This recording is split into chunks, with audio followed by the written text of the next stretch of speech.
అందరికీ నమస్కారం. నేను మీ Rajesh. Welcome to AVM media. Telugu రాష్ట్రాల్లో సంచలనం సృష్టిస్తున్న రైస్ మిల్లర్ల బియ్యం దందా ఇప్పుడు ఎన్ఫోర్స్మెంట్ డైరెక్టరేట్ ఈడీ చేతులకు వెళ్ళింది. అవును, మీరు విన్నది నిజమే.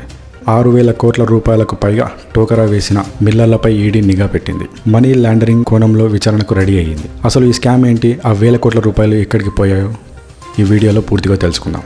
గత 10 ఏళ్లలో అంటే 2014 నుంచి 2025 వరకు ప్రభుత్వం రైతుల నుంచి సేకరించిన ధాన్యాన్ని మిల్లింగ్ కోసం మిల్లర్లకు అప్పగించింది. మొత్తం 13,399 కోట్ల విలువైన దాదాపు 60 లక్షల టన్నుల ధాన్యాన్ని మిల్లర్లు పక్కదారి పట్టించారు. ప్రభుత్వానికి తిరిగి ఇవ్వాల్సిన 6,000 కోట్ల విలువైన బియ్యాన్ని ఓపెన్ మార్కెట్లో అలాగే విదేశాలకు అక్రమంగా అమ్ముకొని సొమ్ము చేసుకుంటున్నారు. మరి ఈ సంపాదన అంతా ఎక్కడికి పోయింది? ఈడీ దాడుల్లో విస్తుపోయే నిజాలు బయటపడ్డాయి. ప్రభుత్వానికి ఎగ్గొట్టిన సొమ్ముతో మిల్లర్లు రియల్ ఎస్టేట్లో భారీగా పెట్టుబడులు పెట్టారు. తమ కుటుంబం పేరిట, బినామీల పేరిట 100 కోట్ల విలువైన ఆస్తులు కొన్నారు.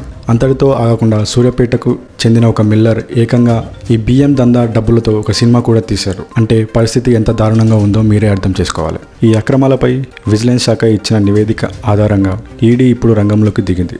ఇప్పటికే ECIR నమోదు చేసిన మనీ లాండరింగ్ కోణంలో దర్యాప్తు వేగవంతం చేసింది. ఇప్పటి వరకు ప్రభుత్వం రికవరీ చేసింది కేవలం సగం మాత్రమే. ఇంకా 6,630 కోట్ల రూపాయలు రావాల్సి ఉంది.